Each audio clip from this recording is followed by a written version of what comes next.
ఆ కోతికి వెన్న పెడుతున్నాడు, తను తింటున్నాడు. మధ్య మధ్యలో అమ్మ నువ్వు నాకు పాలు ఇవ్వలేదమ్మా, నాకు ఆకలేసిందమ్మా, కుండ పగలగొట్టానమ్మా, ఇప్పుడేమో నన్ను కొడతావమ్మా అంటున్నాడు. చెయ్యేసే దొంగతనం చేసేశాడు. మళ్ళీ అట్నుంచి ఇటు వచ్చాడు.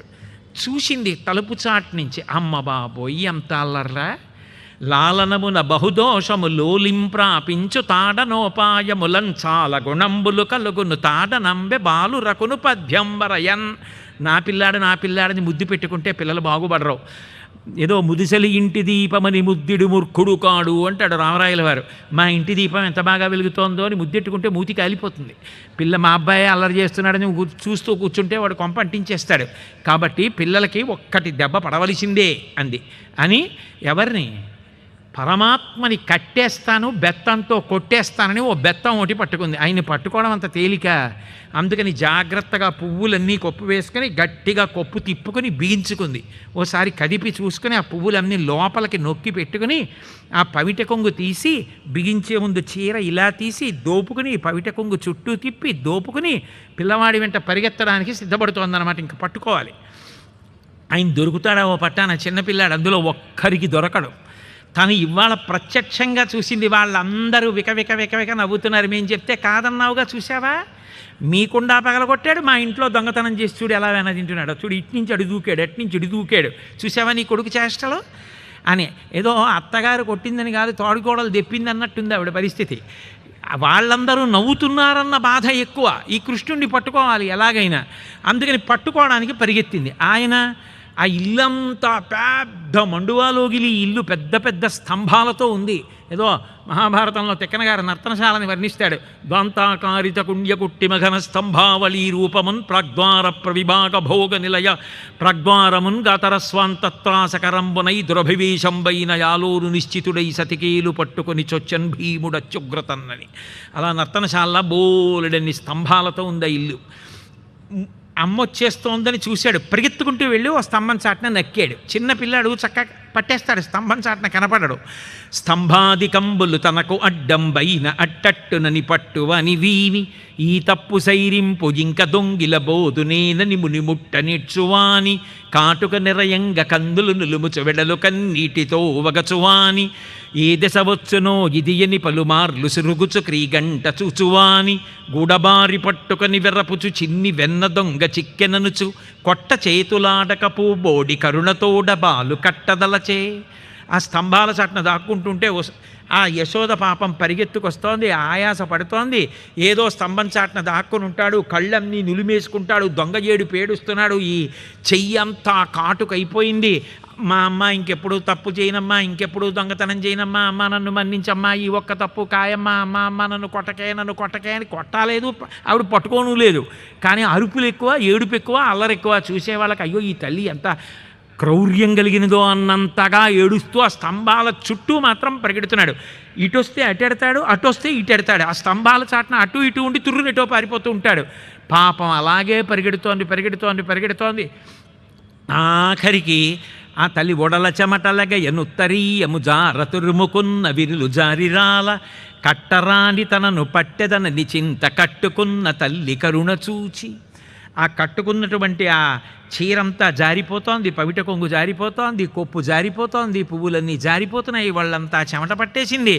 పిచ్చమ్మా, నన్ను పట్టేవాళ్ళు లోకంలో లేరమ్మా, తెలియక పట్టుకుంటానంటున్నావు, అయినా అమ్మవి కదా పట్టుబడిపోతున్నానని దొరికిపోయాడు. గూడబట్టుకుంది, గూడబారి పట్టుకొని వెర్రపుచు ఇలా చూపించింది. చిన్ని వెన్న దొంగ చిక్కెననుచు కొట్ట చేతులాడక పూబోడి. అమ్మ బాబోయ్, ఆయన్ని కొట్టడమే, కొట్ట చేతులాడక కొట్టబుద్ధిలా. ఆ దొంగ ఏడుపు ఇదంతా కాటుక కుంతీదేవంది. కృష్ణ, ఆ ఘట్టంలో నీ భయం చూసి భయానికి భయం వేసింది, ఎంత భయం నటించావు కృష్ణ అంది. అంత దొంగ ఏడుపు ఏడుస్తూ వెక్కిళ్ళు వచ్చేసి డొక్కలు అదిరిపోయి అలా అమ్మ దగ్గర ఏదో నిజంగా భయపడిపోయిన వాళ్ళ నిలబడిపోతే 33 కోట్ల మంది దేవతలు, అప్సరసలు, గంధర్వులు ఏమి లేలని ఆకాశంలో నిలబడి ఏడుపు తెలియని పరమాత్మ ఇంత దొంగ ఏడుపు, ఇంత దొంగ నటన అని ఆశ్చర్యంతో చూస్తున్నారు.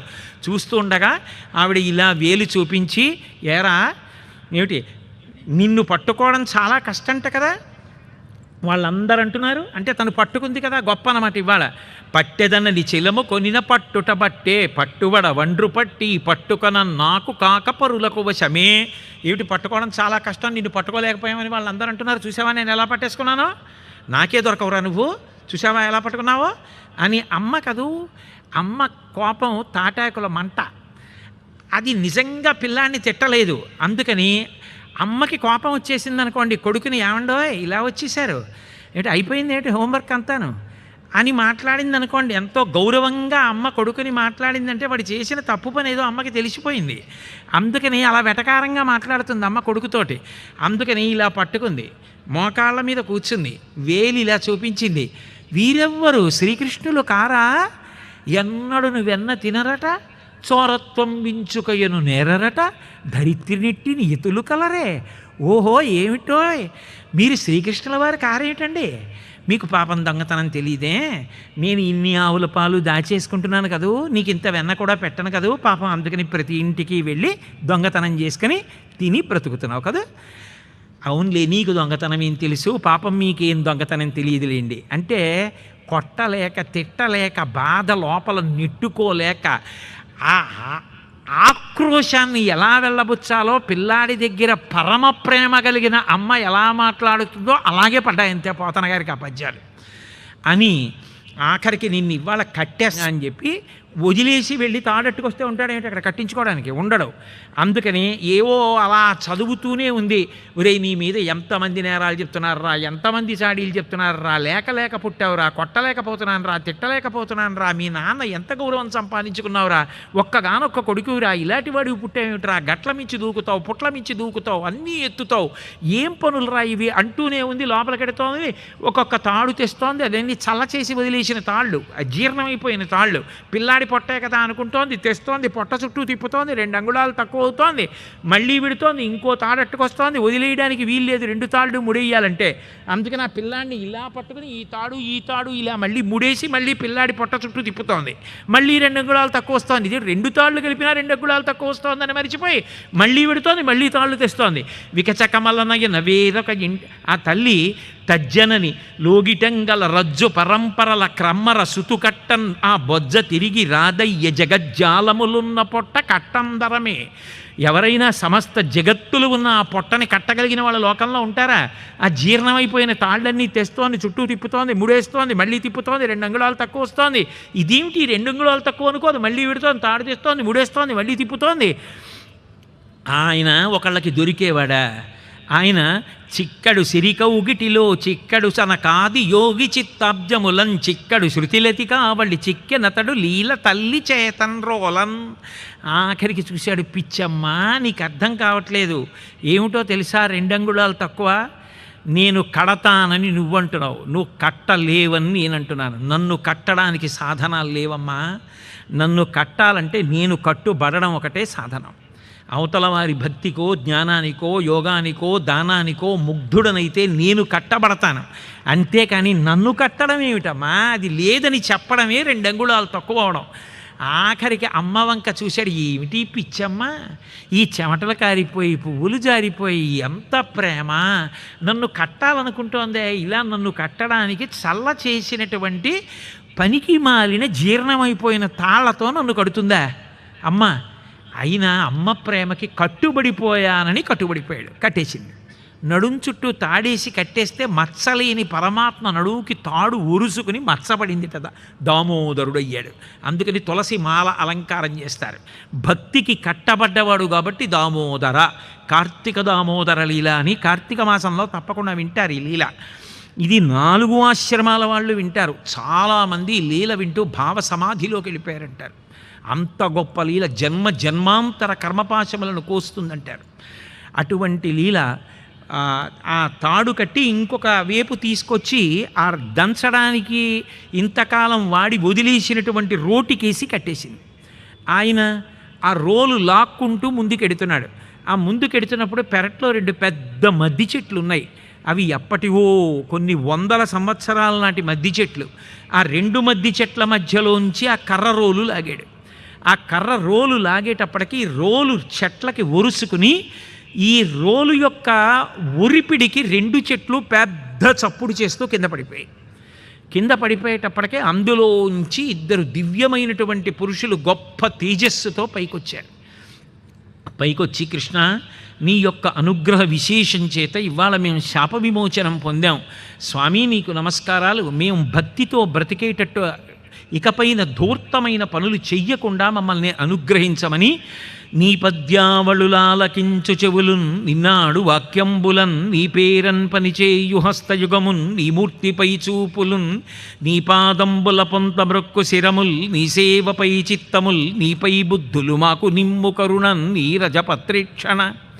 ఓ స్వామి, ఇక పైన నీ యొక్క పాదముల దగ్గర వంగి నమస్కరించగలిగినటువంటి తల, నీ పేరు మీద ఏ పని చేసినా భక్తితో చేతులతో చెయ్యడానికి కావలసినటువంటి ఆర్ద్రత కలిగినటువంటి భక్తితో కూడినటువంటి హృదయం, వీటిని మాకిప్పించు అని చెప్పి ఆయన పాదముల మీద పడి నమస్కరించి వెళ్ళిపోయారు.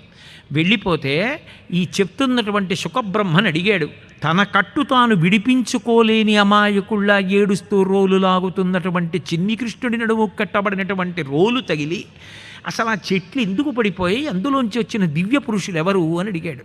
అడిగితే వాళ్ళిద్దరూ నలకూబర మణిగ్రీవులు, కుబేరుడు యొక్క కుమారులు. ఆ కుబేరుడు నవనిధులకు అధిపతి, మహదైశ్వర్యవంతుడు.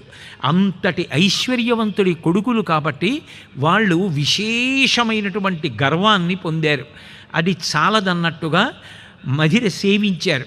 ఆ సురాపానం చేసి ఉన్నారు. దానికి తోడు పక్కన కామిలులైనటువంటి స్త్రీలతో కలిసి ఆకాశగంగలో స్నానం చేస్తున్నారు. అదే సమయంలో నారద మహర్షి ఆ మహతి వీణ వాయించుకుంటూ భగవన్నామని చెప్తూ వెళ్ళిపోతున్నారు. కనీసం అటువంటి భాగవతోత్తముడు మహానుభావుడు నారద మహర్షి కనపడ్డాడని లేచి నిలబడి బట్టలు కట్టుకొని నమస్కరించాలన్న స్పృహని కూడా కోల్పోయారు. ఈ స్త్రీలు మాత్రం గబగబా బట్టలు కట్టుకుని ఆయనకి నమస్కరించారు. వీళ్ళు మాత్రం ఒంటి మీద బట్ట లేకుండా అలాగే నిలబడి నమస్కరించకుండా ఉన్నారు. మీరు చేసినటువంటి పాపం సామాన్యమైనది కాదు, దీనివల్ల జన్మ జన్మాంతరముల యందు పాడైపోతారని నారద మహర్షి ఆలోచించి వీళ్ళకి శాపం ఇస్తాను, కానీ నిజానికి అనుగ్రహం. ఇక జీవితంలో ఎప్పుడూ కూడా వీళ్ళు ఇటువంటి తప్పు చేయకూడదు. కలవారి సుతులమనుచును కలకంఠుల తోడ కూడి కానరు పరులన్ కలలో నైనను వీరికి గలకావర మడచి బుధుల చేర్చుట యొప్పున్. వీళ్ళు బాగా ధనవంతుల యొక్క బిడ్డలమని గర్వంతో కళ్ళు మూసుకుపోయి ఉన్నారు. పైగా ఈ పానం చెయ్యకూడని పదార్థాన్ని పానం చేసి స్త్రీలతో రమిస్తూ ఆకాశగంగా నదిలో స్నానం చేస్తూ నేను వెడుతూ ఉంటే ఒంటి మీద బట్టతో నిలబడాలన్న స్పృహ కూడా లేకుండా నిలబడి ఉన్నారు. కాబట్టి వీళ్ళ పాపం పోవాలంటే వీళ్ళు తగిన శాపం అనుభవిస్తే ఇంకెప్పుడూ ఇటువంటి తప్పు చెయ్యరు.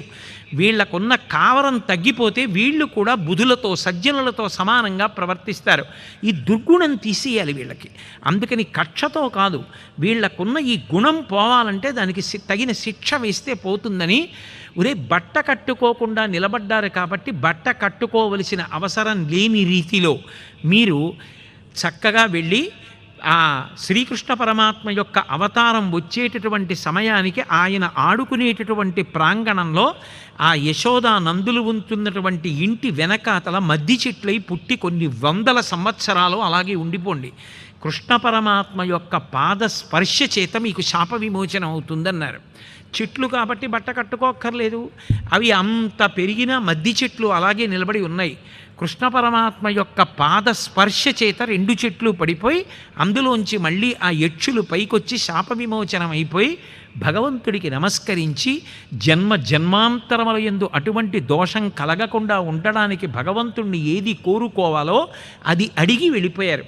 అందుకే ఇప్పటికీ పెద్దలు చాలామంది పూజ చేసుకున్న తర్వాత ఈ పద్యం చెప్తారు, చెప్పి తీర్థం తీసుకుంటారు. అలాగే భాగవతం దశమస్కంధంలోనే మాలాకారుడు అడుగుతాడు కృష్ణ పరమాత్మని, నీ పాద కమల సేవయు నీ పాదార్చకుల తోడి నెయ్యము నితాంతాపారభూత దయయు తాపసమందార నాకు దయసేయ గదే. ఈ రెండు పద్యాలు చెప్పి తీర్థప్రసాదాలు తీసుకునే పెద్దలు ఎందరో ఇప్పటికీ నాకు తెలుసు. అంత శక్తివంతమైనటువంటి పద్యాలు. వాళ్ళన్నారు, నీ పద్యావళులాలకించు చెవులున్ నినాడు వాక్యంబులన్ నీ పేరన్ పనిచేయు హస్తయుగముల్ నీ మూర్తిపై చూపులున్ నీ పాదంబుల పొంతమ్రక్కు శిరముల్ నీ సేవపై చిత్తముల్ నీపై బుద్ధులు మాకు నిమ్ము కరుణన్ నిరేజ పత్రేక్షణ అని. వాళ్ళు ఏవి కోరుకున్నారో తీర్థప్రసాదాల్లో అవి మనం కోరుకోవాలని పెద్దలు ఇప్పటికీ ఈ పద్యం చెప్పుకుని పుచ్చుకుంటారు. సరే అయిపోయింది. గబగబా నందాదులు పరిగెత్తుకుంటూ వచ్చారు. ఇదేమిటి ఇంతంత పెద్ద పెద్ద మద్ది చెట్లు ఎలా పడిపోయాయి? పిడుగు పడదుగా కపెనుగాలి విసరదో బాలుగితరు పట్టి పడదో యజాలడు మద్దులేలకు లెధరణి మీద. పిడుగా పడలేదు, గాల పెద్దది రాలేదు, వీడా పిల్లాడు, ఎలా పడిపోయాయి మద్ది చెట్లు, ఇంతంత పెద్ద మద్ది చెట్లు అన్నారు. ఎప్పుడు అక్కడ ఆడుకుంటున్న పిల్లలు చెప్తుంటారు, ఎందుకంటే పిల్లలు అంటే మహాత్ములు అని, వాళ్ళకేం అరమరికలు ఉండవు కాబట్టి అక్కడ ఆడుకుంటున్న పిల్లలు అన్నారు. కాదు కాదు, ఈ చిన్ని కృష్ణుడే రెండు మద్ది చెట్ల మధ్యలోంచి పాకాడు. పాకినప్పుడు ఆ రోలు కూడా వచ్చింది, ఆ మద్ది చెట్లకు అడ్డుపడింది, ఈయన లాగాడు. ఆ లాగడంలో ఈయన పాదస్పర్శ తగిలి ఆ రెండు మద్ది చెట్లు పడిపోయి ఇద్దరు దివ్య పురుషులు పైకొచ్చి ఈ చిన్ని కృష్ణుడిని ప్రార్థన చేసి వెళ్ళిపోయారు అన్నారు. ఈ జడ్డుంబల్కే లోకంబుననైన చెప్పబడునే ఏ చందమో కాకయం చాలాపించుతు వ్రేలవ్రేతలు ప్రభూతాశ్చర్యలై అంతటన్. ఇదేమిటి, ఎక్కడైనా లోకంలో అలా ఉంటుందా? వీడు చూస్తే చిన్న పిల్లాడు, ఈ పిల్లాడు రోల్ లాగట్టు, అది కూడా రోల్ దేంతో కట్టారు? చల్ల చేయడానికి ఉపయోగించిన తాడు ముక్కలు, అవి కూడా కవ్వానికి ఒరుసుకుపోయి అరిగిపోయి జీర్ణమైపోయిన తాడు ముక్కలతో కట్టింది పొట్టని రోల్ని. అది పెట్టి లాగితే మద్ది చెట్లు పడిపోయేట. మద్ది చెట్లలోంచి దివ్య పురుషులు వచ్చారట. ఈ చిన్న పిల్లాడిని చూసి స్తోత్రం చేశారట. వీడి కట్టు వీడు విడిపించుకోలేక ఏడుస్తూ పెరట్లో పాకుతున్నవాడు వీడిని మళ్ళీ ప్రార్థన కూడా చేస్తారా? చేసి వెళ్ళిపోయారట. ఏమిటో ఈ పిల్లలు తెలియని మాటలు అనుకుని నందుడు గబగబా వచ్చి ఏది ఏమైతే కొడుకు దక్కాడు అంతే చాలని ఆ నడువు కట్టినటువంటి కట్టు విప్పేశాడు. ఏమీ తెలియని వాళ్ళ చిన్న ఏనుగు పిల్ల ఎలా నడుస్తుందో అలా నడుస్తూ ఆడుకుంటూ ఇంత పెద్ద లీల చేసినటువంటి పరమాత్మ పరమ సంతోషంగా వెళ్ళిపోయారు. పిచ్చి తల్లి యశోద పరిగెత్తుకొచ్చి మళ్ళీ కొడుకునెత్తుకుని ముద్దులు పెట్టుకుని దృష్టి తీసి గోలాంగూలము తిప్పి గోమూత్రముల్ గోరజములంచెల్లి తద్బాలాంగంబుల గోమయంబలదిరా 12 నామంబులను దృష్టి తీసి కొడుకు దక్కాడని దానాలు చేసి ఆశీర్వచనాలు చేయించి మళ్ళీ పిల్లాడికి పాలిచ్చి అలిసిపోయావని బెంగపెట్టుకోకని తన తప్పని వాడికి విజ్ఞాపనలు చేసుకుని మురిసిపోయింది. కానీ భాగవతంలో దశమస్కంధంలో కృష్ణ పరమాత్మ చేసినటువంటి ఈ లీల ఏదైతే ఉందో దాన్ని కార్తీక దామోదర లీల అని, అది పరమాద్భుతమైనటువంటి లీలగా, అన్ని లీలలలోకి మకుటాయమానమైనటువంటి లీలగా పెద్దలు అన్ని ఆశ్రమాలలో ఉన్నవాళ్ళు కూడా ఎంతో శ్రద్ధాభక్తులతో దీన్ని వింటారు. విచిత్రం ఏమిటంటే ఇది నేను కావాలని తీసుకొచ్చి చొప్పిస్తే జరిగే ప్రయత్నం కాదు. అష్టమి తిథి కృష్ణ పరమాత్మ ఆవిర్భవించినటువంటి తిథి. నిన్న కృష్ణ ఆవిర్భావం చెప్పినప్పుడు రాత్రి అర్ధరాత్రి 12 కాకపోయినా సప్తమి వెళ్ళి అష్టమి ఉంది. ఇవాళ కృష్ణ పరమాత్మ యొక్క మకుటాయమానమైనటువంటి ఈ దామోదర లీల చెప్పినప్పుడు అష్టమి తిథి. ఇవాళ అష్టమి తిథి నాడు ఇంత గొప్ప విషయాలు కృష్ణ సంబంధంగా జరగడం ఆ పరమాత్మ యొక్క అనుగ్రహ విశేషం. మళ్ళీ రేపు సాయంకాలం 6 గంటలకు కలుసుకున్నప్పుడు రేపటితో భాగవత ప్రవచనాలు పూర్ణత్వాన్ని పొందుతాయి. మళ్ళీ రేపు సాయంకాలం కలుసుకున్నప్పుడు అందరికీ ప్రయోజనకరమైనటువంటి విషయము నా చేత పరమాత్మ పలికించుగాక. కానీ వ్యక్తిగతంగా నాదొక్క మనవి, రేపు చెప్పేటటువంటి విషయం ప్రత్యేకించి పెళ్ళి కాని పిల్లలు వింటే దాని వలన మంచి వరుడు వస్తాడు అని లోకంలో చాలా గొప్ప నానుడి ఉంది, చాలామంది అనుభవం అది. కాబట్టి అటువంటి కోరిక ఉన్నవాళ్ళు ఎవరైనా ఉంటే, మా పిల్లకి యుక్త వయస్సు వచ్చింది సంబంధాలు చూద్దాం అనుకుంటున్నాం అన్నవాళ్ళు ఉంటే చక్కగా ఆ పిల్లల్ని కూడా అవకాశం ఉంటే తీసుకొస్తే వాళ్ళు కూడా విని మంచి భర్తని పొంది వాళ్ళు జీవితంలో సంతోషంగా ఉంటే, మా అమ్మ కష్టపడి నన్ను కన్నందుకు నా శ్వాస దానికి పనికొస్తే అంతకన్నా నాకు సంతోషం ఏముంటుంది. అందుకని అవకాశం ఉన్నవాళ్ళు, అటువంటి అవసరం ఉన్నవాళ్ళు పిల్లల్ని తీసుకొస్తే వాళ్ళు కూడా వింటారు. మంగళాశాసనపరై మదాచార్య పురోగమై సర్వైశ్చ పూర్వైరాచార్యై సత్కృతాయాస్తు మంగళం. మంగళం కోసలేంద్రాయ మహనీయ గుణాత్మనే చక్రవర్తి తనూజాయ సర్వభౌమాయ మంగళం. ఉమాకాంతాయ కాంతాయ కామితార్థప్రదాయినే శ్రీగిరీశాయ దేవాయ మలినాథాయ మంగళం. సర్వం శ్రీ ఉమామహేశ్వర పరబ్రహ్మార్పణమస్తు. స్వస్తి.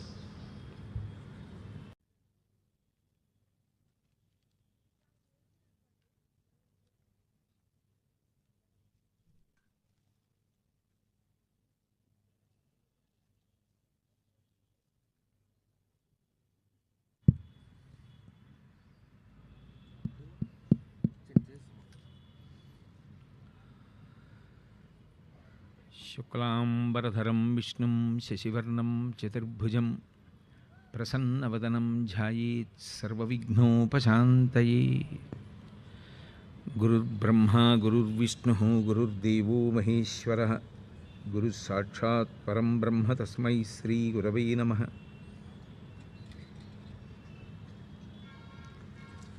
కూజంతం రామ రామేతి మధురం మధురాక్షరం ఆరుహ్య కవితాశాఖాం వందే వాల్మీకికోకిలం. శ్రుతిస్మృతిపురాణానాం ఆలయం కరుణాలయం నమామి భగవత్పాదశంకరం లోకశంకరం. వాగర్ధావివ సంపృక్తౌ వాగర్ధప్రతిపత్తయే జగతః పితరౌ వందే పార్వతీపరమేశ్వరౌ. నారాయణం నమస్కృత్య నరం చైవ నరోత్తమం దేవీం సరస్వతీం వ్యాసం తతో జయముదీరయేత్. హరి ఓం. పరమేశ్వర స్వరూపైన సభకి నమస్కారం. శ్రీకృష్ణ పరమాత్మ పరిపూర్ణావతారం కనుక ఆయన ఎన్నో లీలలను చేశారు. బాహ్యంలో ఆ లీలలను విని మనసు ఆకర్షింపబడినప్పటికీ కూడా అవి మనసుకి ఆలంబనం అవుతాయి. కాబట్టి కృష్ణపాద స్పర్శ చేత పునీతులవుతారు. ఆలంబనం అవడం అంటే చంటి పిల్లలు చూడండి, ఏది చేతికి ఇవ్వకపోతే ప్రమాదకరమైనటువంటి వస్తువులను ఎంచుకుని తీసుకుని ఆడుకునే ప్రయత్నం చేస్తారు. ఏ కత్తెరో చాకో అటువంటిది తీసుకుంటారు. తల్లి వాళ్ళని ఏమార్చడానికి ఏదో ఖాళీ అట్టపెట్టో అటువంటిది ఏదో చేతికిచ్చి ఆడుకోమంటుంది. వాళ్ళు కొంతసేపు ఆడుకున్న తర్వాత విసిగెత్తి మళ్ళీ ఇంకో వస్తువు అడుగుతారు. ఏ వంకాయో బెండకాయో ఏదో చేతిలో పెడుతుంది. ఏ వస్తువు వాళ్ళు పట్టుకుని ఆడుకుంటే వాళ్ళు క్షేమంగా ఉంటారో అటువంటి వస్తువులను పిల్లలకి తల్లి ఇచ్చి వాళ్ళని ఏమార్చి క్షేమకరంగా పెంచి పెద్ద చేసినట్టే మనం కూడా ప్రయత్నపూర్వకంగా ఏవి క్షేమకరమైనటువంటివో ఏవి మనసుకి ఆలంబనంగా ఇస్తే మనసు వాటిని పట్టుకుని జీవుడు తరిస్తాడో అటువంటి వాటిని మనం ఇవ్వవలసి ఉంటుంది. అలా ఇవ్వలేదనుకోండి, మనసుకుండే లక్షణం ఏమిటంటే తనంత తానుగా తాను వెతుక్కుంటుంది. తాను వెతుక్కున్నప్పుడు ప్రమాదభరితమైనటువంటివి ఇంద్రియ సుఖముల కొరకు మాత్రమే ప్రయత్నించి అటువంటి సంకల్పాలని తీసుకొచ్చినటువంటి కారణం చేత మనిషి అభ్యున్నతి వైపు ప్రయాణించే అవకాశం ఉండదు.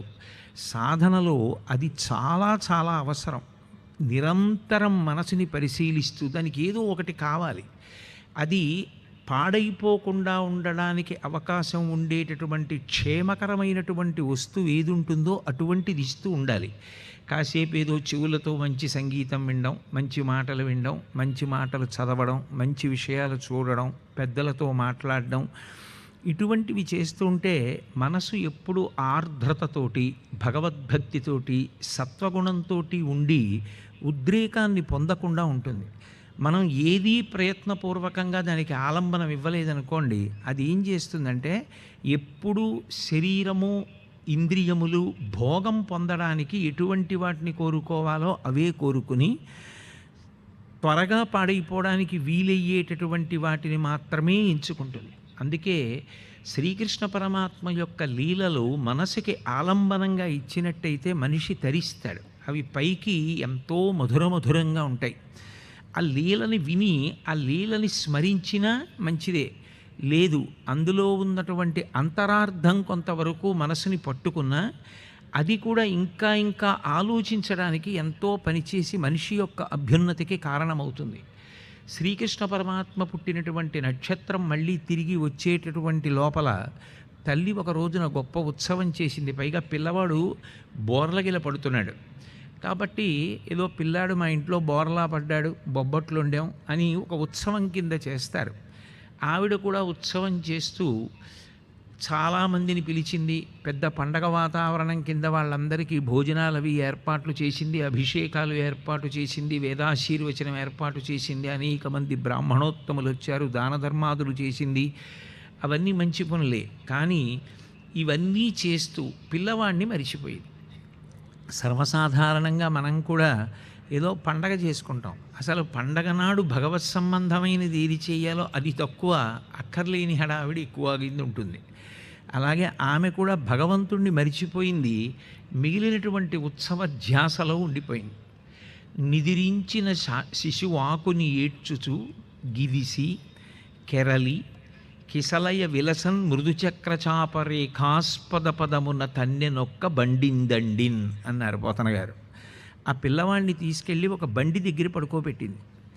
ఆ పడుకోబెట్టినప్పుడు ఆ పిల్లవాడు ఏం చేశాడంటే తెలివి వచ్చి ఆకలి వేసి పాలు తాగాలనేటటువంటి కోరిక తీవ్రంగా పొంది అమ్మ కనపడలేదు, పాలు ఇవ్వలేదని వాడు ఏడుస్తూ కాళ్ళు చేతులు చాపి ఆడుకోవడంలోనో ఏడవడంలోనో ఆ పాదం తగిలి ఆ బండి ఆకాశం వరకు ఎగిరిపోయి ముక్కలైపోయి కింద పడిపోయింది.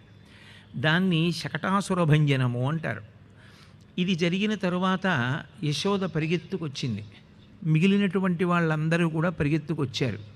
ఇదేమిటి, పిల్లవాడిని ఇక్కడ పడుకోపెట్టాం, ఈ పిల్లవాడి దగ్గర ఉన్నటువంటి బండి అంత పైకి ఎగిరి ముక్కలై కింద పడిపోవడం ఏమిటి, ఇదంతా చాలా ఆశ్చర్యంగా ఉందని అక్కడే ఆడుకుంటున్నటువంటి కొంతమంది పిల్లల్ని పిలిచి అడిగారు, అసలు ఏం జరిగింది, బండి ఎందుకు పైకి ఎగిరిందని అడిగారు.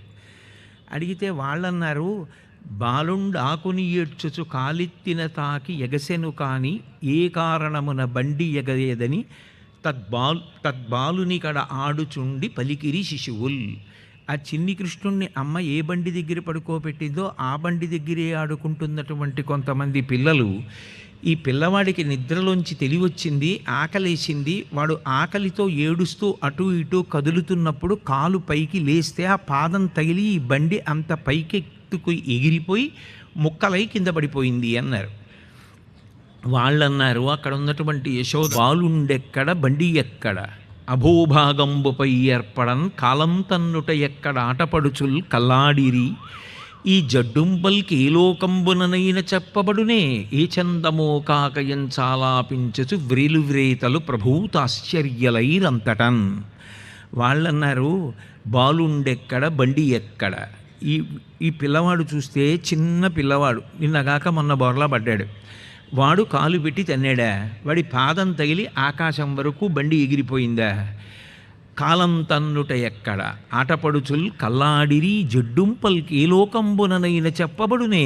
పిల్లలు అబద్ధాలు ఆడుతున్నారు, వాళ్ళకి తెలియదు పిల్లవాడి పాదం తగిలి బండి ఎగిరిపోవడం ఏమిటి, ఇది జరిగేటటువంటి పని కాదు, వీళ్ళకి ఏం తెలియదు అని ప్రభూతాశ్చర్యలైరంతటన్. వాళ్ళందరూ కారణం ఏమిటో తెలియక చాలా ఆశ్చర్యపోయారు. ఆ తర్వాత యశోద పిల్లవాడి దగ్గరికి వచ్చి ఎత్తుకుని సహజమైనటువంటి మాతృత్వ ప్రేమతో ఆ పిల్లవాడికి పాలిచ్చింది. అలసితివి గదన్న యాకొంటివి కదన్న మంచి అన్న ఏడ్పు మానుమన్న చన్నుకుడుమన్న సంతసపడుమన్న అనుచు చన్నుకుడిపే అర్భకునకు. నిజంగా తల్లి ఎప్పుడైనా పిల్లవాడికి ఏదో అన్నం పెట్టడమో పాలివ్వడమో ఆలస్యం అయిపోయిందనుకోండి, వాడు ఆకలేసి గుక్క పట్టి ఏడ్చేసాడు అనుకోండి, వచ్చాను కదా పడుతున్నాను కదా అని ఏదో పాలు పట్టదు, ఎన్ని క్షమాపణలు చెప్తుందో. ఆ పిల్లాడిని ఎత్తుకుని పాలిస్తూ, నాన్న ఆలస్యం అయిపోయిందిరా, చూసుకోలేదురా, అక్కడికి వెళ్ళానురా, ఎంత ఏడిచావురా, ఎర్రపడిపోయావురా నాన్న, ఇంకెప్పుడు ఇలా చేయనే, నీకు వేళ పట్టున పాలిచ్చేస్తానే అంటే వాడికి అవన్నీ అర్థమవుతాయా? కాదు. అది అమ్మ ప్రేమ. ఆ ప్రేమ అందులో వాళ్ళు తినకపోతే అమ్మ పడేటటువంటి ఆవేదన అంతా ఇంతా కాదు, వాళ్ళకి పెట్టాలి, అదే అమ్మ. అమ్మ అలా ఉండకపోతే ఇన్ని జీవులు ఎలా వృద్ధిలోకి వస్తాయండి, ఎలా పెరుగుతాయి? అందుకే మొదటి నమస్కారం ఎవరికి అంటే అమ్మకే, మాతృదేవో భవ అని. పరమాత్మ స్వరూపం తల్లి అంటే. కాబట్టి అన్ని కారణాలు చెప్పుకుని అంత బతిమాలుకుందా చిన్ని కృష్ణుణ్ణి. అలసితివి గదన్న యాకొంటివి కదన్న మంచి అన్న ఏడ్పు మానుమన్న చన్నుకుడువుమన్న సంతసపడుమన్న అనుచు చన్నుకుడిపే అర్భకునకు. ఏ వ్యక్తి ఏ సమయంలో ఎలా మాట్లాడతారో దానికి తగినట్టుగా పద్యం పడడం పోతన గారి యొక్క కవిత్వంలో ఉన్నటువంటి గొప్పతనం. అయితే ఇది బాహ్యంలో చూసినట్టయితే చాలా చిన్న లీల. నిజానికి ఆ బండిని ఒక అసురుడు ఆవహించి ఉన్నాడు. నిన్నటి రోజున పూతన ఎలా వచ్చిందో అలా ఆ అసుర సంహారం చెయ్యాలి. శ్రీకృష్ణ పరమాత్మ యొక్క అవతారమునకు ప్రధాన ప్రయోజనం ఏమిటి అంటే రాక్షస సంహారమే. అందుకే కన్నులు తెరువని కడుచిన్ని పాపడై దానవి చనుబాలు త్రావి చంపే. కళ్ళు తెరవనటువంటి చిన్ని పాపడిగా ఉంటూనే పూతనా సంహారంతో ప్రారంభం చేశాడు. నిజంగా శ్రీకృష్ణ పరమాత్మ అంతమంది రాక్షసులను మట్టు పెట్టి ఉండకపోతే వీళ్ళందరూ వెళ్ళి దుర్యోధనుడి పక్షాన చేరితే కురుక్షేత్ర సంగ్రామ భూమి యందు పాండవులు వాళ్లతో యుద్ధం చెయ్యవలసి వస్తే ఎంత కష్టమైనటువంటి పరిస్థితి ఏర్పడి ఉండేదో దాన్ని తొలగించడానికి చిన్నతనం నుంచి ఎంతమంది రాక్షసుల్ని చంపి విజయాన్ని ధర్మపక్షమైనటువంటి పాండవులకు కట్టపెట్టాడో ఆలోచిస్తే భగవంతుని యొక్క ధర్మపక్షపాతానికి దానికోసం ఆయన పడేటటువంటి కష్టం, ఆయన త్వర ఆశ్చర్యకరంగా ఉంటాయి. పాండవులకు విజయం కట్టపెట్టాలి, వీళ్ళందరూ బతకకూడదని ఇంకా కన్నులు తెరవని కడు చిన్ని పాపడగా ఉన్నప్పుడు పూతనా సంహారంతో ప్రారంభం చేశాడు. ఇవన్నీ ఎవరి కోసం? రేపు కురుక్షేత్రంలో వీళ్ళందరూ దుర్యోధనుడి పక్షాన చేరకుండా ఉండాలి. అది ప్రథమ ప్రయోజనం. రెండు, తాత్వికంగా ఏమిటి అంటే శకటము అంటే బండి. బండి అంటే ఏదో కాదు, ఈ శరీరమే. భగవంతుడు మహాకారుణ్యమూర్తి. ఆయన ఏం చేస్తాడంటే అదే పనిగా పాపాలు చేసినా శరీరాన్ని ఇస్తాడు, పుణ్యాలు చేసినా శరీరాన్ని ఇస్తాడు. పుణ్యం చేస్తే దేవత అవుతారు, పాపం చేస్తే తిరియక్కవుతాడు. మళ్ళీ ఆయన ఒక శరీరాన్ని ఇస్తూ ఉంటాడు. ఎందుకని అంటే ఆ శరీరం ఉందనుకోండి, ఆ శరీరంతో గత జన్మలలో చేసుకున్నటువంటి పాపాన్ని అనుభవించేస్తాడు. ఎందుకంటే నేను ఎప్పుడో ఏదో పాపం చేశాను అనుకోండి, ఏదో ఓ కుక్క అలా వెళ్ళిపోతుంటే నిష్కారణంగా దాని కాళ్ళ మీద ఓ కర్ర పెట్టి కొట్టాను. ఆ కుక్క నిష్కారణంగా నన్ను కొట్టాడే, నేను తిరిగి వాడిని కొట్టలేను కదా అని ఏడుస్తూ కాలు ఈడుచుకుంటూ వెళ్ళిపోయింది. దానికి అది తగ్గడానికో ఏడాది పట్టింది. అది ఏ వైద్యుడి దగ్గరికి వెడుతుంది? ఆ పాపం పోవాలి. ఆ పాపం పోవాలి అంటే ఓ శరీరం ఉండి ఈ శరీరంలో మోకాలు నిప్పెట్టింది అనుకోండి, నేను కూడా మోకాలు నిప్పిని ఒక ఏడాది అనుభవించాను అనుకోండి, నేను నిష్కారణంగా కుక్కని కొట్టినటువంటి పాపం నేను మోకాలు నిప్పి అనుభవించడంలో పోయింది. అందుకే మన వాళ్ళు చూడండి, ఏదైనా చెప్తే అయ్యో పాపం అంటుంటారు. ఆయనకి కష్టం వచ్చిందండి అంటే అయ్యో పాపం అంటారు. అయ్యో పాపం అనడంలో ఉద్దేశ్యం ఏమిటంటే గత జన్మలలో ఎప్పుడో ఏదో పాపాన్ని ఆయన చేసినటువంటి కారణం చేత ఆ పాపము యొక్క ఫలితం ఇప్పుడు అనుభవంలోకి తీసుకొచ్చినటువంటి పరమాత్మ దాన్ని ఇలా ఇస్తే ఇప్పుడు దాన్ని ఆయన అనుభవిస్తున్నాడని పూర్తి వాక్యం చెప్పకుండా అయ్యో పాపమని వదిలేస్తారు. కాలోహి బలవాన్ కర్త సతతం సుఖదుఃఖయో నరాణం పరతంత్రాణం పుణ్యపాపానుయోగత అంటాడు వ్యాసుడు దేవీ భాగవతంలో. కాలము బహుబలవత్తరమైనటువంటి స్వరూపం, అదే భగవంతుని యొక్క రూపం. ఆ కాలంలో జీవులు గత జన్మలలో ఎన్ని పాపపుణ్యములు చేశారో గుర్తుపెట్టుకున్నటువంటి పరమాత్మ పాపములకు ఫలితంగా దుఃఖాన్ని, పుణ్యానికి ఫలితంగా సుఖాన్ని మార్చి మార్చి ఇస్తూ ఉంటాడు. కేవల దుఃఖాన్ని ఇచ్చినా భరించలేడు, కేవలంగా పుణ్యానికి ఫలితంగా సుఖాన్ని ఇచ్చినా విర్రవీగుతాడు. అందుకే మార్చి మార్చి ఇస్తాడు. ఎవరికి కష్టాలు కలకాలం ఉండవు. అందుకే రామాయణంలో సీతమ్మ అంటుంది, కళ్యాణీవతగా దేయం లౌకికీ ప్రతిభాతిమా ఏతి జీవంతి మానందో నరం వర్ష శతాదపి అంటుంది. 100 సంవత్సరములు బ్రతికినటువంటి వ్యక్తి చిట్ట చివర ఆఖరి ఊపిరిలోనైనా మంచి మాట వింటాడు తప్ప బ్రతికున్నంతకాలం కష్టపడ్డం అన్నది ఉండదు. అది పరమాత్మ యొక్క కారుణ్యం. మార్చి మార్చి అయినా సరే కాసేపు సుఖాన్ని కాసేపు దుఃఖాన్ని ఇస్తూ ఉంటాడు. పూర్తిగా ఒక్కలా ఇస్తే భరించలేడు అని. అందుకే అవన్నీ పరమాత్మ తన దృష్టిలో పెట్టుకుని పాపపుణ్యాలకి ఫలితాన్ని ఇస్తాడు. ఆ పాపపుణ్యములకు ఫలితమును అనుభవించడానికే ఈ శకటం వస్తుంది. ఒకవైపు పాపపుణ్యములను అనుభవించేస్తాడు, ఇంకొక వైపు శాస్త్రాన్ని గురువుని ఆశ్రయించి చెయ్యవలసినటువంటి మంచి పనులు పుణ్యకర్మలు చేసేసుకుంటుంటాడు. ఈ శరీరం లేకుండా ఎలా చేస్తాడు? ఈ శరీరం ఉంది కాబట్టి నేను ఇప్పుడు భాగవతం మాట్లాడుతున్నాను. ఇది లేకుండా ఎలా మాట్లాడతాను? ఇది ఉంటే మాట్లాడాలి. ఇది ఉంది, ఓ ప్రదక్షిణం చేస్తాను. ఇది ఉంది, ఒకళ్ళకి ఏమైనా ఇస్తాను. ఈ శరీరం ఉంది, ఓ పూజ చేస్తాను, ఈ శరీరం ఉంది, ఒక నమస్కారం చేస్తాను. శరీరమును అడ్డు పెట్టుకుని మళ్ళీ పుణ్యాన్ని సముపార్జించుకుంటాడు. భగవంతుడు శరీరాన్ని మార్చి మార్చి మార్చి మార్చి మళ్ళీ ఇచ్చి ఎప్పటికో అప్పటికి తరించరా అని దీన్ని ఇస్తూ ఉంటాడు. ఇక మళ్ళీ ఈ శరీరంలోకి రావలసినటువంటి అవసరం ఎప్పుడు పోతుంది అంటే, నిశ్చల ధ్యానమునందు చిట్ట చివర పరమాత్మని ఇక్కడే ధ్యానం చేస్తే ఏదో ఒకనాడు ఆయన పాద స్పర్శ తగిలితే ఈ శకటము భిన్నమైపోతుంది. ఇక మళ్ళీ రావలసిన అవసరం ఉండదు. ఏ శరీరంలో వచ్చాడో ఆ శరీరం వదిలిపెట్టేయాలి. కాబట్టి అది ఆఖరి చావు. కానీ జ్ఞానికి ఆ చావు గురించినటువంటి బెంగ ఉండదు. రామకృష్ణ పరమహంస చూడండి, రాచపుండు కంఠంలో వస్తే వివేకానందుడు పిలిచి, మీరు అడిగితే కాళికామాత ప్రార్థన వినదా అని అడిగితే లోపలికెళ్ళి బయటికి వచ్చి అడిగాను, ఇన్ని నోళ్లతో తింటున్నది నువ్వు కాదా అన్నది అమ్మ అన్నారు.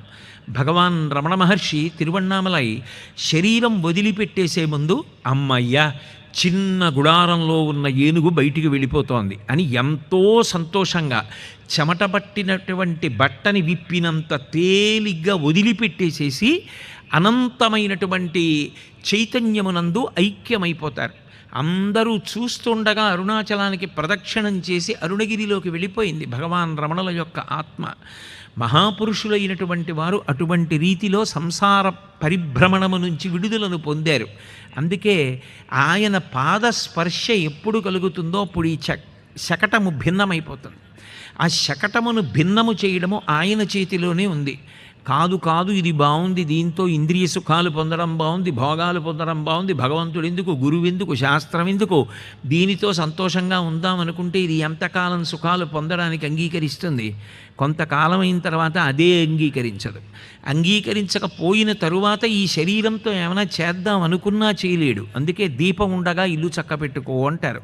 కురు పుణ్య మహోరాత్రం, లోపల ఆయన వెలుగుతున్నంతసేపే ఈ శరీరాన్ని వాడుకుని ఏమైనా ఉత్తమ కర్మలు చెయ్యాలి, చేసి ఈశ్వరానుగ్రహాన్ని పొందాలి తప్ప ఆయన ఎందుకు ఇచ్చాడన్నది మరిచిపోతే, ఉపేక్షిస్తే దాని వలన ఎలా అభ్యున్నతి పొందుతాడు?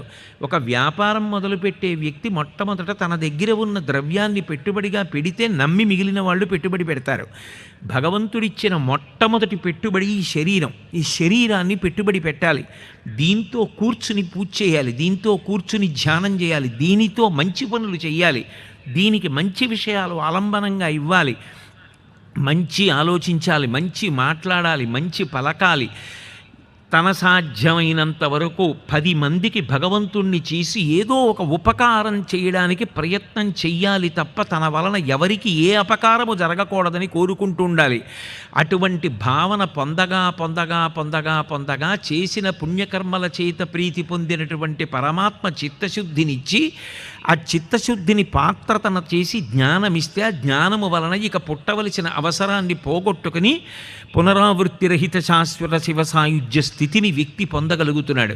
అదిగో ఆ స్థితిని పొందగలగడానికి ఉండేటటువంటి ప్రక్రియని ఈ శరీరం మళ్ళీ రాకుండా చెయ్యగలిగినటువంటి అనుగ్రహం ఆయన పాదస్పర్శ వలన మాత్రమే సంభవిస్తుందని నిరూపించేటటువంటి ఘట్టం శకటాసుర భంజనం.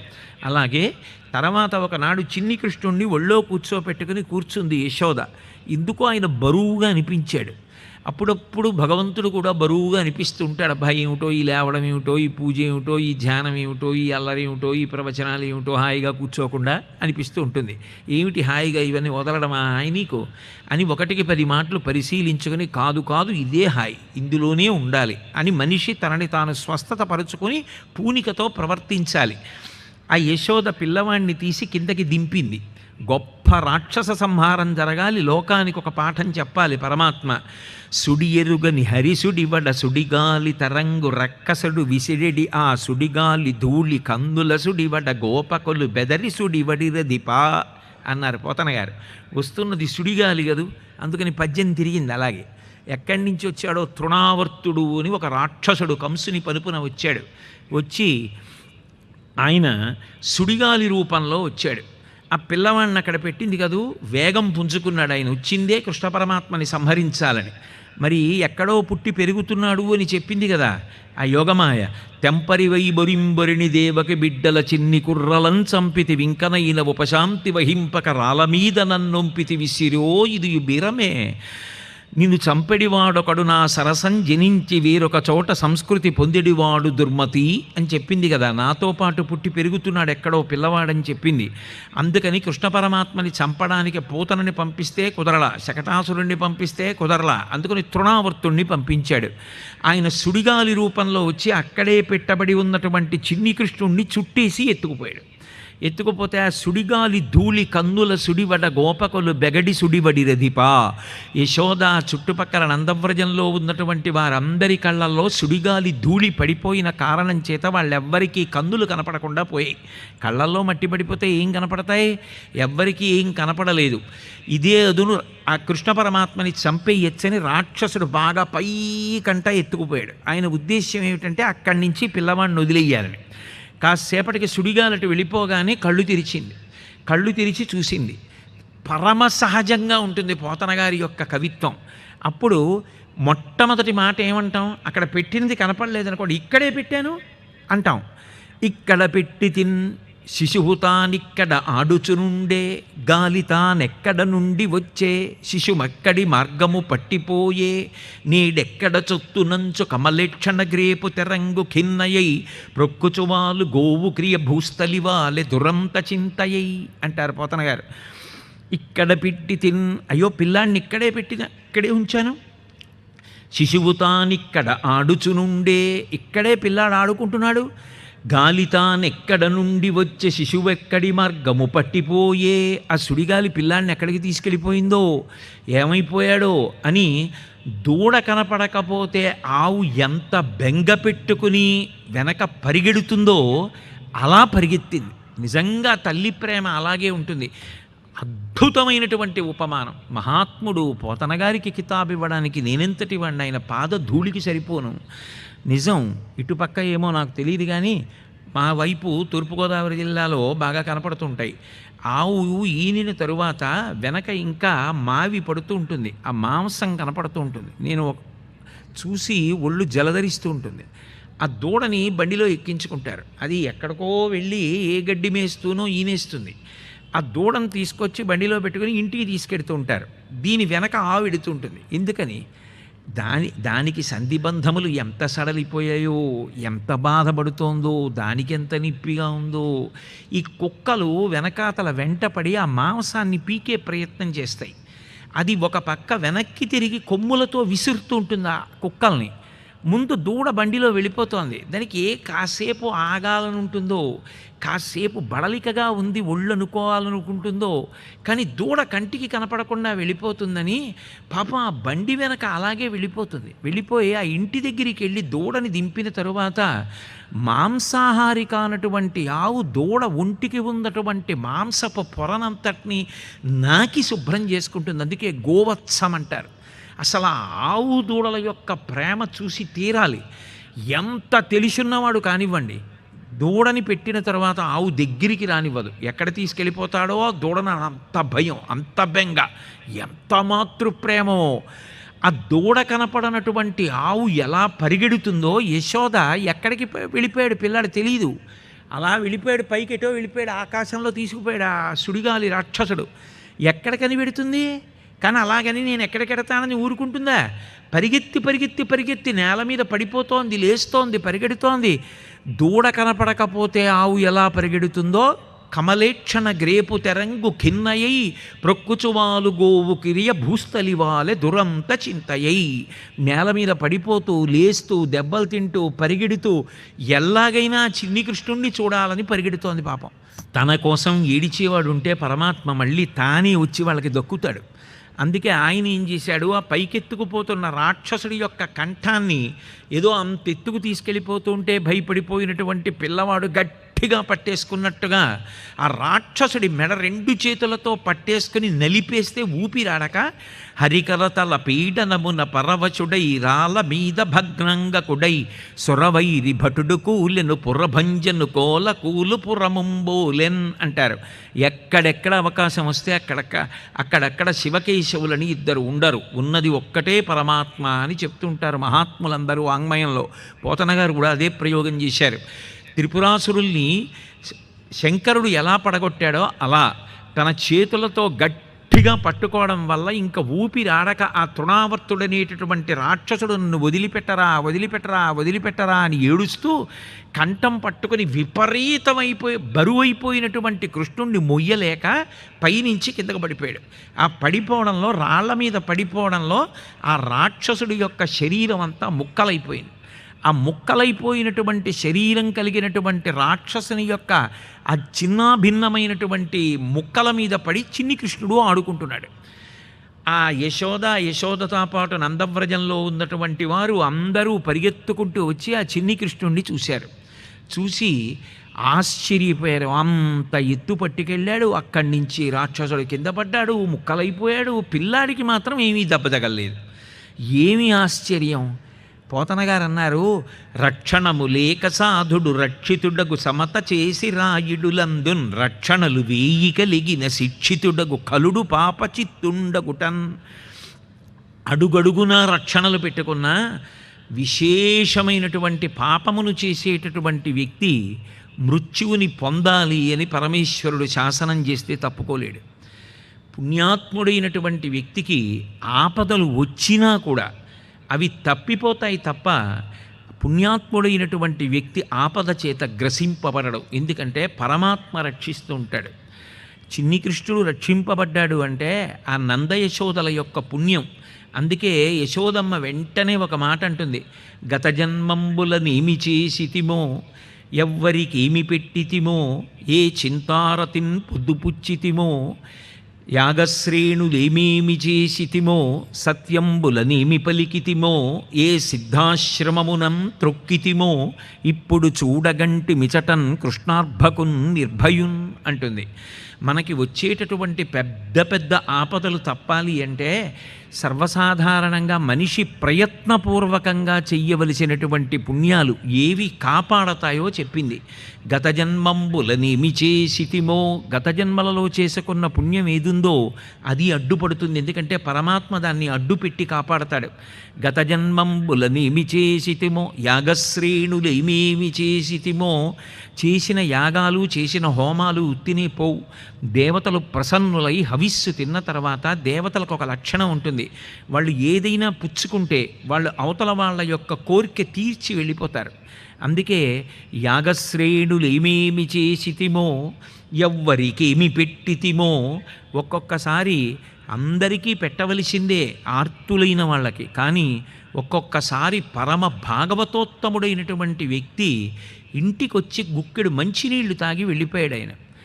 అది కొన్ని వందల యజ్ఞాలు యాగాలకి సమానమైపోతుంది. ఎందుకని అంటే పరమ భాగవతోత్తముడైనటువంటి వ్యక్తి గడప దాటి లోపలికి వస్తూ ఉంటేట సింహాసనంలో ఉన్నటువంటి దేవతలు కూడా తలలు ఎత్తి చూస్తారట. ఒక్కసారి శంకర భగవత్పాదుల చేతిలో ఎండిపోయిన ఉసిరికాయ ఒక పేద బ్రాహ్మణి వేస్తే ఎంత ఫలితాన్ని పొందిందో మీ అందరూ శంకరుల జీవితంలో కనకధారాస్తవంలో తెలుసుకున్నవారే. అందుకే ఒక్కొక్కసారి ఒక్కొక్క మహాత్ముడు ఇంటికి వచ్చినటువంటి కారణం చేత ఆ ఇల్లు విశేషమైనటువంటి వృద్ధి పొందుతుంది. అందుకే ఇప్పటికీ పెద్దలు ఒక మాట చెప్తారు, దేవతలు అభ్యున్నతిని ఇవ్వడానికి ఏం చేస్తారంటే పెద్దలు ఇంటికి వచ్చి కాళ్ళు కడుక్కున్నారా అని చూస్తారట. వాళ్ళు ఇంటికి వచ్చినప్పుడు కాళ్ళు కడుక్కుని లోపలికి వస్తారు కదా, లేకపోతే ఏదైనా తిని వెడుతుంటే కాళ్ళు కడుక్కుని పెడతారు. అంటే ఆయన తృప్తి పొందాడు అని గుర్తు. ఆయన ఎందుకు వస్తాడు? ఆయనకేం అవసరం? ఆయనకేమైనా కోరిక ఉంటే కదా, ఆయనకేం కోరికలు లేవు. ఆయనకున్న ఒక్క కోరికల్లా భగవంతుడి గురించి అంతే, తప్ప ఇంకే కోరిక లేదు. లేనివాడు ఎందుకు ఎడతాడు అనవసరంగా? ఆయన వచ్చి కాళ్ళు కడిగాడు అనుకోండి, అది అభ్యున్నతలలోకి అభ్యున్నతి అని శాస్త్రం. అందుకే ఏ మహాత్ముడు వచ్చి ఆ ఇంట్లో అడుగు పెట్టాడు అంటారు. నిజం కూడా. నేను ఒకసారి కోనసీమలో అమలాపురం దగ్గర ఒక ఊరు వెళ్ళా. ఆ ఊరిలో ఒక రైతు ఆయన ఆ రోజు సాయంకాలం నాకు ఆతిథ్యం ఇచ్చారు. నేను వాళ్ళ ఇంట్లో ఆగి, చాలా దూరం నుంచి వస్తూ ఉండడంలో నేను ఆగి వాళ్ళ ఇంట్లో స్నానం చేసి ఏదో కొద్దిగా అనుష్ఠానం చేసుకుని మళ్ళీ ప్రవచనానికి వెళ్ళవలసి వచ్చింది. నేను అడగలేదు, ఆయనే నాతో ఓ మాట చెప్పారు. లోపలికి తీసుకెళ్ళి ఆయన పెరట్లో ఒక ఆవుని చూపించారు. చూపించి కంచి కామకోటి పీఠాధిపత్యం వహించిన మహాపురుషులు చంద్రశేఖరేంద్ర సరస్వతి స్వామి వారు ఒకప్పుడు మా ఇంట్లో విడిది చేశారండి. మా ఇంటికి వచ్చి విడిది చేసి ఒక పూట చంద్రమౌళీశ్వరారాధన చేశారు. ఆయన ఇంట్లోకి రావడానికి పెట్టిన నియమం ఏమిటంటే విద్యుత్ దీపాలన్నీ తీసి ఆముదం దీపం పెడితే వచ్చి ఉంటానన్నారు. ఆముదం దీపాలు పెడితే ఆ రోజు రాత్రి వచ్చి ఉన్నారు. ప్రదోషంలో అభిషేకం చేసి మర్నాడు తెల్లవారుజామున పెరట్లోకి వెళ్ళి ఒక ఆవుని ముట్టుకుని నిమిరి పూజ చేశారు. ఆయన మా ఇంట్లోకి వచ్చి ఆవుని ముట్టుకుని నిమిరి వెళ్ళిపోయిన ఆవు ఇదే. ఆయన ఈ ఆవుని ముట్టుకుని వెళ్ళిపోయిన తర్వాత ఇక మా ఐశ్వర్యానికి హద్దు లేదు. అంత స్థాయికి వెళ్ళిపోయామంటే ఆ మహానుభావుడు పాదం పెట్టిన వేళ. అంటే ఒక్కొక్క పరమ భాగవతోత్తముడైనటువంటి వాడు ఇంట అడుగు పెట్టడం అంత గొప్పది. అందుకే యాగశ్రేణులేమేమి చేసితిమో ఎవ్వరికేమి పెట్టితిమో, ఏ మహాత్ముడు ఎప్పుడు ఏం తిన్నాడో ఏం తాగాడు. కానీ నిజంగా ఒక్కొక్క ఆతిథ్యం కూడా అలా ఉంటుంది, ఆశ్చర్యకరంగా ఉంటాయి. మేము ఏదో తోచనమ్మ తోడికోడలు పుట్టింటికి వెళ్ళిందని అప్పుడప్పుడు కాకినాడ నుంచి ఏదో 100 మందివో 200 మందివో సత్సంగ సభ్యులు కలిసి పాదయాత్ర చేస్తుండేవాళ్ళం. అలా ఓసారి దక్షారామం పాదయాత్ర వెడుతుంటే పెద్ద పెద్ద అరుగులు ఉన్న ఇల్లు కనపడింది. కాళ్ళు నిప్పెట్టి అందరం అరుగులెక్కి కూర్చున్నాం. తెల్లవారకట్ట బయలుదేరాం. 7:30 8 అయ్యేటప్పటికి ఆ ఇంటిని చేరాం. అరుగుల మీద కూర్చున్నాం. ఆ ఇంటి యజమాని తలుపులు తీసి బయటకు వచ్చాడు. మీరందరూ ఎవరన్నారు అంటే మాకు భయం వేసింది. ఇదేమిటి మీరందరూ ఎందుకు ఎక్కారు అరుగులు అంటారేమో అని. అయ్యా మేమేమి తప్పు పనుల కోసం కాదండి, మేమేదో దక్షారామం పాదయాత్ర పెడుతూ కాళ్ళు నిప్పెట్టే పెద్ద అరుగులని కూర్చున్నామండి అన్నాం. ఆయన అన్నారు, అసలు నేను ఈ అరుగులు అలా కూర్చునేవాడు ఎవడైనా ఉంటాడా అని కట్టాను. మీరు పాదయాత్ర చేస్తూ దక్షారామానికి కూర్చున్నారు, మీరు వెళ్ళడానికి వీల్లేదు. మీ అందరికీ మజ్జిగో కాఫీయో ఏదో ఒకటి ఇస్తే తప్ప నేను పంపను, మీరు అందరూ కూర్చోండి నేను పట్టుకొచ్చి ఇస్తానని అంతమందికి ఇచ్చి పంపారు. ఇప్పటికీ నేను దక్షారామ క్షేత్రానికి వెడుతూ ఒకసారి ఆ ఇంటి వైపు చూస్తూ ఉంటాను. యాగశ్రేణులేమేమి చేసితిమో ఎవ్వరికేమి పెట్టితిమో, సత్యంబులనేమి పల్కితిమో, ఏ సిద్ధాశ్రమమునం త్రొక్కితిమో. బేలూరు రామకృష్ణ మఠ్ మహానుభావుడు రామకృష్ణ పరమహంస తిరిగినటువంటి ప్రదేశం. వివేకానందుడు కూర్చున్నటువంటి కుర్చీ దగ్గర నుంచి ఆయన కూర్చున్నటువంటి మామిడి చెట్టు కూడా ఇప్పటికీ ఉంది. రామకృష్ణ పరమహంస నృత్యం చేస్తుంటే వివేకానందుడు మొదలైన వాళ్ళు చుట్టూ కూర్చొని పాటలు పాడిన గదులున్నాయి. ఆ బేలూరు వెళ్ళి ఒక్కసారి అటువంటి మహాత్ములు తొక్కిన నేల తొక్కితే చాలు. కాంచీ పీఠానికి వెళ్ళి ఒక్కసారి చంద్రశేఖరేంద్ర సరస్వతి మహాస్వామి వారు తొక్కిన నేల తొక్కితే చాలు. శృంగేరి వెళ్ళి చంద్రశేఖర భారతీ మహాస్వామి వారు తొక్కిన నేల తొక్కితే చాలు. మహాత్ములు తొక్కిన నేల తొక్కితే చాలు, అంత పుణ్యం. అందుకే ఏ సిద్ధాశ్రమమునం త్రొక్కితిమో, ఇప్పుడు చూడగంటిమిచటన్ కృష్ణార్భకున్ నిర్భయున్. అర్భకుడు నిర్భయుడైనటువంటి కృష్ణుడు ఇంత ఆపద దాటి మాకు దక్కాడు అంటే గత జన్మలలో ఏ పుణ్యం చేశాము అంటే ఏమిటి? దాన్ని జాగ్రత్తగా గమనించి అటువంటి పద్యాలు ప్రయత్నపూర్వకంగా కుటుంబంలో వాళ్ళు అప్పుడప్పుడు అందరూ కలిసి దివ్యమైనటువంటి ప్రదేశాలకి ఒకసారి వెళ్ళి తొక్కి నమస్కరించి వెడుతూ ఉండాలి. కాబట్టి ఈ మాట చెప్పింది. ఇందులో మీరు జాగ్రత్తగా గమనిస్తే ఒక విషయం అర్థమవుతుంది. వచ్చినటువంటి వాడు తృణావర్తుడు, సుడిగాలి రూపంలో వచ్చి తిప్పేశాడు.